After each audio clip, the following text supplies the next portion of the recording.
Welcome back to IGHQ. You can call me COMM, and in today's Ehpex video, we'll be going over all you need to know about the Astral Anomaly Collection event. This is currently live in the games, and I hope they're treating you well, but it did also bring a bunch of mid-season patch notes which we'll need to discuss, so as per usual, timestamp down below to help you find the facts you need, and if we do succeed, heck, leave a like while you're down there, but as always, I just appreciate you for being here, so let's get into the video. From January 7th to January 20th, enjoy the launch Royale, which is returning for the LTM of the event. If you didn't get a chance and just want to check back in, this will be kind of throwing it back to the original launch of the game in terms of the systems and kind of weapons and how it functioned back then. But it's going to be taking us beyond Kings Canyon and World's Edge, allowing us to play on maps like Olympus, Starpoint, Broken Moon, and even E-District. So, again, from January 7th to 20th, now's your time to check on in with this LTM, throw it back with the launch Royale, and earn some stuff in the Astral Anomaly Collection event. Speaking of the stuff we can earn, there's actually just going to be 15 items this time from this event, and in collecting them all, we're not going to get another item. There's no additional heirloom or anything, just a solid 15 items. They cut out a lot of the filler. You will still be, however, earning some milestone rewards in terms of crafting materials and 10 exotic shards if you can collect them all. And I will say that they obviously look good.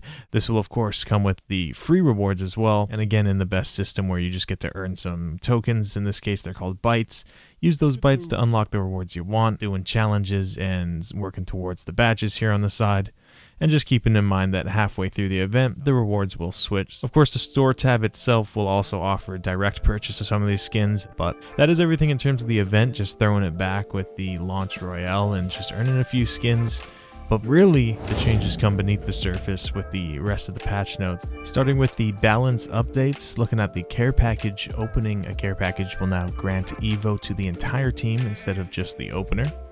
The gold weapon rotation sees the charge rifle, prowler, nemesis, G7, and car SMG now in rotation. The ring lethality in terms of the support perks will now be disabled once a player reaches the ring lethality warning limit. And the revive expert benefits will still maintain a long cooldown before reuse after being used inside the ring. Our attachments and ordnance see a couple changes as well, specifically those accelerated weapons, which is a stock you may have been seeing lying around that can be attached to a nemesis, G7, or car SMG, and what it does is increases the Evo gain from the damage dealt. It'll also increase your ultimate charge from the damage dealt. And if you get a knock, you'll just get a flat 30% to your ultimate charge. So this is pretty cool. You have to let me know how you've been faring with this and what you think. But they've also made a change to the arc star, specifically giving us a notification on the screen saying stuck when you've been stuck. So make sure to call that out to your team so you're not getting the whole team cracked. But lastly, in that section, we have under hop-ups the addition of the select fire, so that'll be back in the game and equipable on the prowler and charge rifle, and that does move us on to the rest of the weapon changes themselves. So let's quickly look at the charge rifle while we're just talking about it. They've increased the ammo capacity, so the base ammo will be 6 with white mag 7, blue 8, and purple 9. They've increased the projectile size at closer ranges, increased the projectile speed, improved recoil.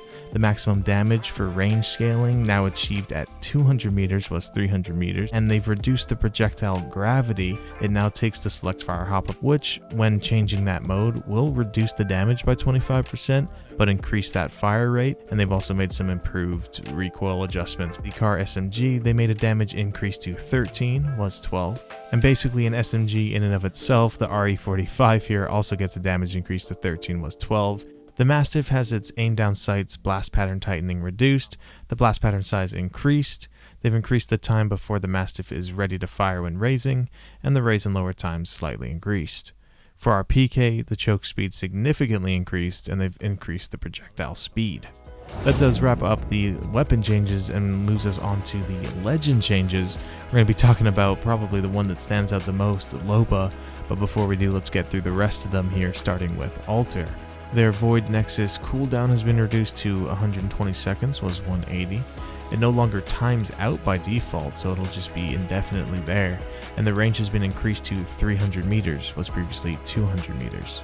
Now, in terms of her upgrades, at level 3, they actually removed Eternal Nexus and moved it into the based kit. And what that did was allow the Void Nexus to not time out. And so that's just been moved into her base kit. And instead they added Multi-Dimensional, which grants a second Void Nexus. And both can be used at the same time. They can both exist at the same time. So I think that's pretty cool. We then look at Horizon and her Gravity Lift. They adjusted the visual effects of the lift to reduce the visual load on the battlefield in general, and also adjusted audio of players in the lift so it'll be more noticeable. Looking now at Mirage, if you can find him, gets a buff to his ability to turn invisible, and this will be happening now when he heals. So when you use a healing item, you are going to go cloaked. This will be interrupted if you are dealt damage, use an ability, or drop the healing action. And the cloak itself will have a 5-second cooldown after exiting a cloaked state.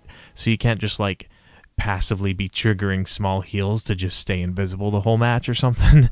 And entering the cloak state will now only take 1 second instead of 1.5. And after a revive, Mirage now has an increased speed while cloaked as well. Looking at his upgrades, they've removed the Backpack and More Me from level 2 and instead replaced it with 2 new perks, one of them called Boozle Eye, which allows the bamboozles to now scan the target who shot them, which is pretty crazy, and one called Renaissance Man, which allows Mirage to gain access to all other classes, consoles, bins, beacons, and package scans, which is pretty crazy. That being said, Mirage and his team will only gain the Evo from those interactions if there's someone in the squad that has that class. Looking at Pathfinder, his grappling hook, they've actually changed. Cooldown has been increased to 30 seconds. It was on a variable before, which if you didn't quite trigger it, it wouldn't consume the full time and kind of give you a bit of forgiveness. Now, if you don't quite trigger it or don't get the grapple you want, you're going to have to wait that 30 seconds. They've also changed Insider Knowledge, which is going to reduce the max cooldown and zipline gained by scanning a care package. And they've also reduced the damage reduction when on a zipline for his zipline Zen upgrade down to 25% was 50. For Vantage, her Sniper's Mark, if you're reloading with an ultimate accelerant, it's now going to use some new animations and will keep the weapon active. This does wrap up all of our other legends, so we can now just talk about the massive LOBA changes. Looking at our black market to start, her ultimate is going to start at a 99% charge, was 50% before, so you're basically going to be able to plop that baby down and start looting right away. They've added griefing protection so your teammates can't just destroy it while you're trying to loot something from it because people are just toxic. You can now actually remotely pick it up so you don't even have to be that close to it. You can actually grab banners from it now, finally, and it's not even going to consume one of the market spots. You can now open vaults without a key, but no Evo is awarded. Stealing vault loot no longer breaks the market, but can only be done by LOBA and will still set off the alarm. You can once again take loot from explosive holds. They've removed the delay after placing a black market before it becomes usable. They made it so small meds like shield cells and syringes no longer consume a black market usage spot, and Trials Big Mod and Caustic Labs loot no longer appear in the market. So some big changes. I just love the fact that we can grab our teammates' banners from the market now. But not only that, we're going to see some changes to the Burglar Best Friend, her tactical, which is now going to have 2 charges. They've reduced the tac toss time slightly and recovery time significantly, as well as reducing the sound effects and visual effects when throwing the bracelet. Looking now at her Eye for Quality passive, LOBA can now ADS when unarmed to see the loot UI for highlighted items. Her upgrades, however, see some changes too, and that is that they've removed the high value and market expansion perks from her level 2, and they moved down Shopping Spree from level 3, which allowed the entire squad to take 3 items from a friendly black market, and added a new Wolf's Claws perk, which gains a speed boost and significantly faster weapon draw speed after a teleport. For her level 3 upgrades, they removed the tactical upgrade and added a brand new bag perk, which allows the entire squad to receive gold backpacks when it's selected, as well as a new Escape Artist perk, which lets LOBA regenerate 50 shield HP after teleporting with her tactical. Damage stops that regen. So I don't know about you, but that's quite a lot of changes to a legend. LOBA getting a nice little mid-season rework here. I'm excited to try her out. Let me know if you main her or want to try her out after this if you're keen on some of those changes. Mirage as well, obviously with a few of his buffs, but that's going to wrap up our legend changes and move us on with the video. This season from the Rift has brought a bunch of cool relics dropping out of everywhere, boost kits as well as relic weapons, and so returning will be the hover, ADS and squad healing, the ability to summon some Nessies, but some new kits, including some called Upgraded, which unlocks and activates all legend upgrades while equipped, Emergency Smoke, which releases a vision obscuring smoke cloud at your location when you receive damage, one called Map Hack, which occasionally pings enemies within range in your minimap for you and your allies, so useful. And one called Phase Rewind, which activates this, sends you back to your previous location. So, a couple cool boost kits. I've been really enjoying the kits, and as well as the weapons. So, we'll get the returning weapons like the L-Star Spitfire. We've been enjoying the 30-30 that kind of heals you, but we're going to get some new relic weapons, including a relic Pulse Blade, which is an enhanced version of the throwing knife, incorporating a small scan at the impact on its location, as well as increased damage to the knife in general. They also added in a relic Charged Up Sentinel and a relic Charged Up Rampage, so you can hold on to those cells and thermites, they'll just always be charged up. They also threw in a relic Eva 8 with a double tap on it, and a relic Devotion with an EMP attachment, which will just do additional damage to surrounding enemies when you break a shield. And then lastly, a relic Charge Rifle, which is just the original charge rifle on release. Let me know how you've been faring with the boost kits and relic weapons. For this back half of the season, we can enjoy slaying out in pubs and ranked on E-District, Olympus, and World's Edge. For mixtape, they'll be featuring from January 7th to 20th, TDM on Skulltown, Monument, and Zoo Station, Control on Production Yard, Thunderdome, and Lava Siphon, and Gunrun on Watson, Fragment, and The Core. From January 21st to February 10th, we'll have the return of Big TDM on Thunderdome and Skulltown, Control on Production Yard and Lava Siphon, Gunrun on Skulltown and Fragment, and then Lockdown on Zoo Station and The Core. Real quickly, for ranked, they made a few RP tuning adjustments. So as you can see, for Rookie 4 to Silver 4, there's going to be no changes, but from Silver 4 to Silver 3, and then all the way to 1, we're going to get a bit of a decrease, only 500 RP to clear those levels each tier. But from the tiers in Silver 1 all the way then to Platinum, it's going to be a 750 RP to clear instead of a 600 to 800 kind of gap that you see there, which brings us to the Platinum to Master RP changes just across the board 1,000 instead of the 800 to 900 it was before.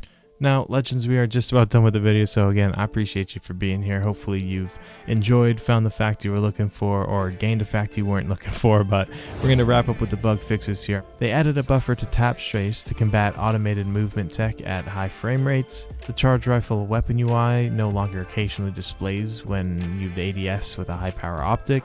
The first draw animation no longer plays with the Kimbos after every death and mixtape. They fixed a rock wall on Broken Moon that players could hide inside of. The low shield voice line no longer plays when no shield core is equipped. The out of bounds timer will once again trigger while using Rampart Sheila while mounted. The UI icons should no longer sway off center on ultra wide settings. The weapon mastery XP will now count correctly when akimbo weapons are being held. Some bug fixes for our legends here, looking at Alter.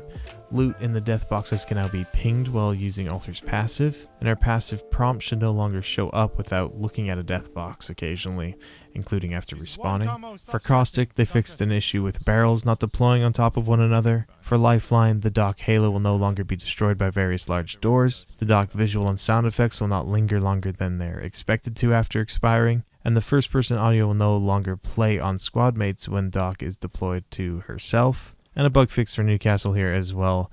Now properly breaks free from Ash's snare when using his ult and doesn't hover awkwardly in the air. Our quality of life improvements are some adjustments to the Evo points gained from consecutive revives.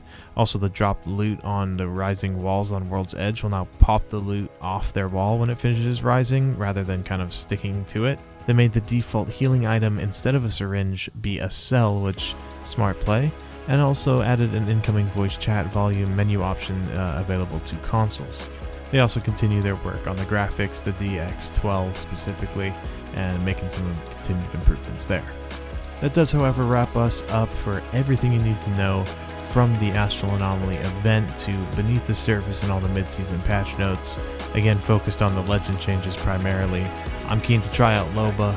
I'm keen to jump into some old launch Royale, try out some new weapons from the Rift, and see what the rest of the season has to offer as I work through my battle pass. And so I hope the games treat you well. Again, I appreciate you for being here. Let me know what you enjoyed, and don't forget to leave this video a like. But as always, stay safe, stay gaming, Well done, guys. and I'll see you in the next one. Comms out. X forever for those nerds. Another dub for us.